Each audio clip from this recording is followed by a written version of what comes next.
proven to be the fastest board by 3/10 of a mile than anything we've put out, and it's the most stable racing 14. Over how long of a run? 2 and 5 miles. And that's a substantial distance. Yeah, and this board is what we're building right now, the 14-foot race board. I'm calling it Dominator at this point. This is the 27.5-inch wide model. We go all the way up to as big as the guy gets. We've done some 33-inch for some really big guys. But this board has really kept us fired up. This is all we're building in the 14-foot range right now. So this in the 14-foot range is for what size guy, this 27-inch wide? 150 to 190, 200, up to 210 I paddle this. But this is a really good board. John Becker helped design this board, put everything into it, all the testing. We tested over 20 boards to get this exact board. What conditions is he riding this thing in? Flat water, side chop, into the wind, downwind, everything. And this worked out really good. I'll show you another one here. We haven't tried this in Hawaii yet, though, this one, right? No, this one hasn't made it there. Some old prototypes have, but not this board. So this one is basically like the 12.6 but 14? Yeah, stretched out with a few contour changes. Because you still got the flat deck, and then it goes into kind of that thicker. You got the dome of the deck to keep the water off. Low center of gravity. You got the spline down here to give it a little bit of rigidity and strength in the big bump. You can stand back and surf stance it. You can turn it surf style. Rudder is not needed. Can you put a rudder if you want? Yeah, I'm designing some with rudder for some channel crossings right now. But it turns so good without a rudder, and it's just light and responsive. You can one stroke it up to speed. You don't have to, you know, if there was one board out there, this is the board. I mean, like, if you were to have one class of paddle, one class of boards, I would say I'd rather have this than the 18 and 12.6 and just have one class of 14. But I like the 12.6. That's a great class. I'm a little heavy for it, but the 12.6 we got coming out right now from Surf Tech is just so stable and so fast.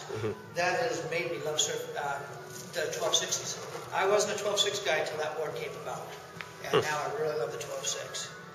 What's the bottom look like on this thing? Very similar to the 12.6.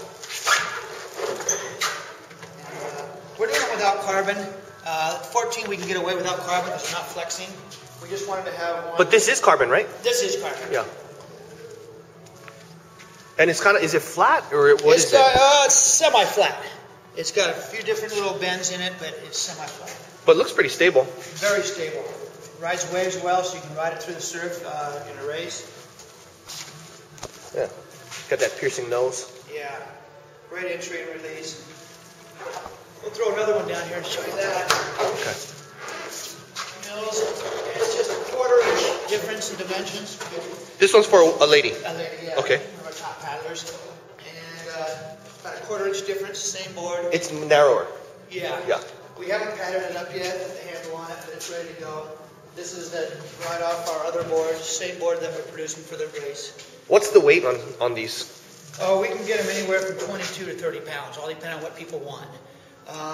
We found that the weight really didn't matter. We were surprised on, they're light enough as they are that you can one stroke them up to speed, and the actually heavier board glides real nice in the flat.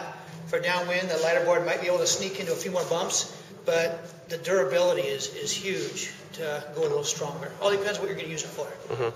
But we found that in the time testing that the weight really didn't hinder the speed, and it carried the glide in the flat water really well. But you know, if you build a board so light that it's just getting blown around like a cork with a side chop, and it dings every time you look at it, it doesn't do anybody any good. Right. So this is the twin of that are getting delivered tomorrow. And so if you wanted, could you rig something like this with ready for a rudder if you want it, and then just put on later? We're doing those same boards right now. We've got 3 going for some channel crossing that are going to have rudders. And the bottom on this thing is basically the same? Yeah, it's the same. Hey, where's the fin box? It'll be here. It's right here. Oh. Yeah, we just have to router it out. Get that top one down? Yeah. Grab another one for you. We tested. We tweaked a few things on this. This is the same one we just looked at, except we just gave a little bit more width in certain spots for the big bump, downwind. And this Where's this one going? It's going to just go over and be tested in Hawaii. And Oh yeah? Yeah, we're just going to have, I've already sent 2 just like it, and this is the 3rd one. It's right off our magic board that we're real happy with the Dominator. We just tweaked a little bit of width. This 14? About 14 foot. You know, weighs nothing. Let me feel that. Probably 27 pounds. And real durable. Yeah, it's light. And you definitely won't miss it in the ocean with the colors. But it's rigged, ready to go.